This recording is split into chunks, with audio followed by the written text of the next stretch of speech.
And another thing 27 மொபிலைசேஷனுக்கான தேவை இல்லை.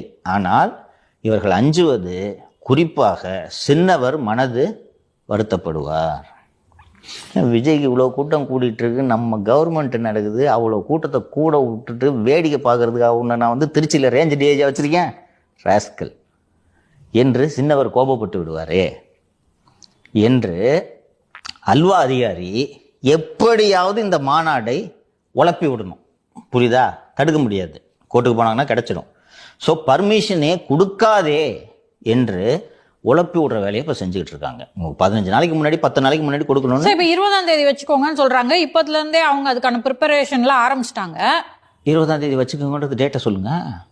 சொல்லணும்ல, அது 25னா எங்களுக்கு கஷ்டங்க, நீங்க 22 வச்சுக்கோங்க, அது சொல்லுங்க. அது சொல்றதுக்கு எதுக்கு சார் 15 நாள் உங்களுக்கு அலக்கழிச்சுக்கிட்டே இருக்காங்க? அதுதான் முடிவே சொல்லக்கூடாது. கன்ஃபியூஷன்லயே வச்சிருக்கணும். ஒரு நாளைக்கு 5000 பேர் வேலை பார்த்துட்டு இருக்காங்கம்மாங்க. உங்களுக்கு 25ஆம் தேதி இந்த மாநாடுனா கூட்டம் அநியாயத்துக்கு கூட்டம் கூடும், ரைட்டா? ஏதாவது ஒரு அசம்பாவிதம் இல்லாமல் அந்த மாநாட்டை நடத்தி முடிக்க வேண்டும். அப்போ இன்னையிலேருந்து வேலை செஞ்சாதான் நீங்க அதை பண்ண முடியும். ஓவர் நைட்ல நாளைக்கு மாநாடுனா இன்னைக்கு நீங்க ஆரம்பிக்க முடியாத வேலையை.